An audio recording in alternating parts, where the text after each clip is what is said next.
Million মানুষের মাতৃভাষা Bangla. ৩৭ million মানুষ তারা সেকেন্ড ল্যাঙ্গুয়েজ রূপে বাংলা ভাষাকে ব্যবহার করে।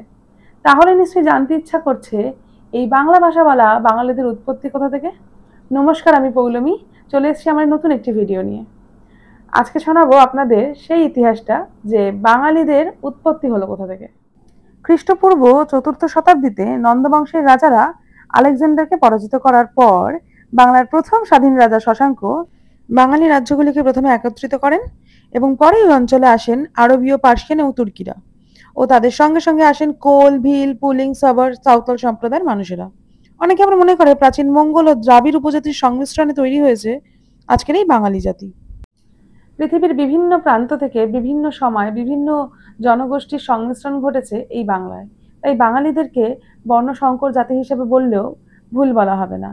এই বিভিন্ন সম্প্রদায়ের মানুষ একত্রিত হয়ে গড়ে উঠেছে মাল্টি এথনিক বেঙ্গলি কমিউনিটি, যা আজ বর্তমান প্রজন্মের বাঙালিদের মূল হিসেবে গণ্য করা হয়। নমস্কার, আজকে আমার ভিডিওটি এখানেই শেষ করলাম এবং ভিডিওটি ভালো লেগে থাকলে আমার চ্যানেলটি সাবস্ক্রাইব করে আমার পাশে থাকবেন। আরও অনেক অনেক ইতিহাসের টুকরো গল্প শোনাবো। ধন্যবাদ।